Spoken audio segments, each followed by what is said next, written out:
فلسطین اور غزہ کا حال دیکھ کر کربلا بہت یاد آ رہا ہے، کیونکہ کربلا میں بھی ایسا ہوا تھا، پانی بند کھانا بند اور چاروں طرف سے دشمنوں نے گھیر لیا تھا۔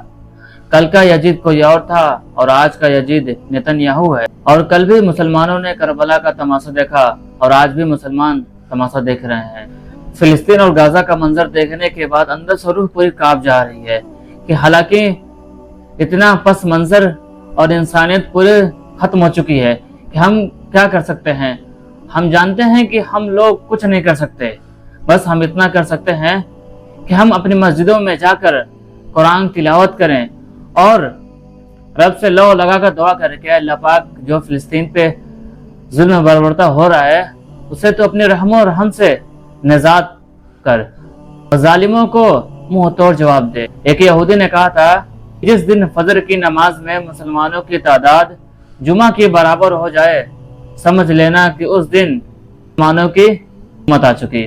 آپ دیکھ سکتے ہیں کہ ہماری فجر کی نماز کا وقت کا حال کیا ہے۔ اذان دینے والا بھی امام بھی امام اور جماعت کرنے والا بھی امام، یعنی اذان ہوتی ہے کہ حی علی الصلاۃ حی علی الفلاح، اور نماز کی طرف آؤ، کامیابی کی طرف۔ نماز نیند سے بہتر ہے کہ الصلاۃ خیر من النوم، نماز نیند سے بہتر ہے، مگر ہمیں اپنی نیند پیاری ہے۔ آج دیکھ لیں کہ اگر ہم آج خاموش رہیں گے تو یہ کل ہمارے اوپر بھی آ سکتا ہے۔ یہ آگ گھر میں تو کئی گھر جد میں آئیں گے، یہاں ہمارا مکان تھوڑی ہے۔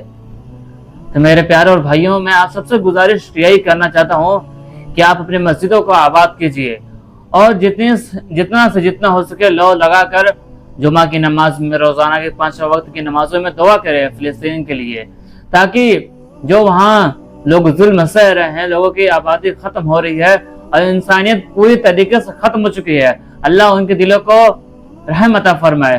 اللہ تو ان ظالموں کو نست و نابود کر دے جو بے انسانوں کو کا قتل کر رہے ہیں۔ شکر ہے اس رب کا جس نے ہمیں کھانے کے لیے پینے کے لیے سب کچھ ہے، مگر پھر بھی ہم اس کا شکر ادا نہیں کرتے۔ آپ وہاں تھوڑا سا سوچئے فلسطین کے بارے میں کہ وہاں لوگ کیسے رہتے ہیں، جن کے اوپر نہ تو رہنے کے لیے چھت ہے، نہ کھانے کے لیے کھانا ہے، نہ پینے کے لیے پانی، کچھ نہیں ہے۔ ایک دم پورا کربلا کی طرح منظر ہو چکا ہے۔ ہم اپنے مسجدوں میں جا کر اپنے گھر پہ سب سے مل بانٹ کے دعا کریں کہ اے رب جو اس وقت فلسطین پہ ہو رہا ہے ان سب پہ تو اپنے رحم کا کوئی فیصلہ نازل کر، تاکہ پھر سے کوئی موسیٰ کی طرح آئے اور ظالموں کو ختم کر دے۔ میں جانتا ہوں کہ میرے کہنے سے اور آپ کے سننے سے کچھ نہیں ہونے والا، نہ میں کچھ کر سکتا ہوں نہ آپ کچھ کر سکتے ہیں، مگر ہم سب کچھ مل کر سکتے ہیں کہ ہم ان مظلوموں کے لیے جن کا گھر اجڑ چکا ہے، جن بچوں کو جو لڑکیاں بیوہ ہو چکی ہیں، اور مظلوم بچوں کے لیے جو وفات پا چکے ہیں، شہید ہو چکے ہیں، ان کے لیے ہم دعا کر سکتے ہیں کہ اے رب ان ظالموں کے پناہ سے اس پر فلسطین کو آزاد کر۔ اللہ جس طرح فلسطین پہلے تھا اس طرح آج بھی فلسطین کو آزاد بنا۔ ہم ان کے لیے رب کی بارگاہ میں دعا کر سکتے ہیں، رات کے تہجد کے وقت دعا کر سکتے ہیں، اپنے جمعے کی نماز میں دعا کر سکتے ہیں، 5 وقت کی نمازوں میں ظالموں کے لیے دعا کر سکتے ہیں کہ اللہ پاک ان ظالموں کے ظلم سے انہیں آزاد عطا فرما۔ آپ اپنے جمعہ کی نماز میں 5 وقت کی نمازوں میں ضرور دعا کیجئے کہ اللہ پاک فلسطین کے مسلمانوں کے لیے رحم عطا فرما۔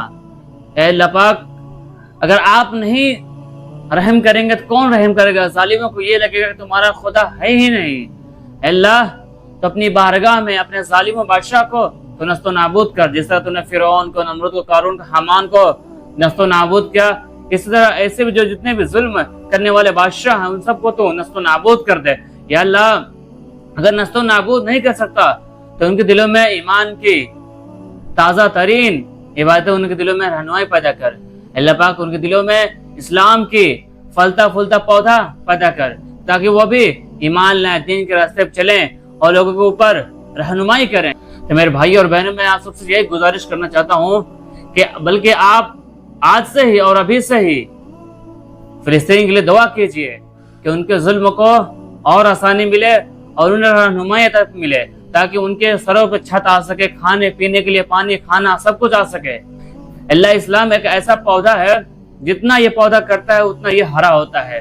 اللہ تو ظالموں کے ظلم سے ہم سب کو بچا اور انسانیت ہر کسی کے دل میں پیدا کر۔ بے شک تو غفور رحیم ہے، اللہ تو سب کچھ جاننے والا ہے۔ تو انسان کے دل کو ہر کونے میں ذرہ ذرہ کے مقابلے میں تو مانند ہے، یعنی انسان کیا سوچتا ہے، کیا کرتا ہے، کیا کرنے والا ہے، سب کچھ کے بارے میں تو اس کا خالق اور مالک ہے۔ کچھ پل کے لیے ان کی جگہ پہ ہم آ کر سوچے کہ آخر ہمارے ساتھ اگر ایسا ہوتا ہم کیا کرتے، کن مظلوموں کے ساتھ، کن حکمرانوں کے ساتھ کس سے ہم مدد مانگتے، کیونکہ ہمارا مدد کرنے والا ہمارا رب ہے۔ ہم اس سے لو لگائیں، رات کی نمازوں میں، تہجد کی نمازوں میں، جمعوں کی نمازوں میں، 5 وقت کی نمازوں میں سے دعا کریں، تلاوت کریں کہ اے اللہ پاک تمہیں ظالم بادشاہوں کو تو نفس و نابود کر یا انہیں ہدایت عطا فرما۔ تو آج سے ہی آپ سبھی لوگ فلسطین کے لیے دعا کریں کہ فلسطین کل بھی آزاد تھا اور آج بھی آزاد ہے۔ مسجد اقصی کے لیے دعا کریں، فلسطین کے مسلمانوں کے لیے دعا کریں، پورے امت محمدیہ کے لیے دعا کریں کہ جتنے بھی امت محمدیہ ہیں، جو بھی ان کی پریشانیاں ہیں، روزی روزگار بزنس کے چکر میں، سب کو تو آسانی عطا فرما۔ تو پریشان حال ہے، ان کی پریشانیوں کو اللہ پاک کو آسانی عطا فرما۔ جو لوگ بے روزگار ہیں اللہ تو ان حلال رزق عطا فرما، جو لوگ بے اولاد ہیں ان تو انہیں صالح اولاد عطا فرما۔ اللہ تو ظالم بادشاہ ہم سب کو تو نجات عطا فرما، اور ہمارے ظالم بادشاہ کو تو نصر و نابود کر، آمین۔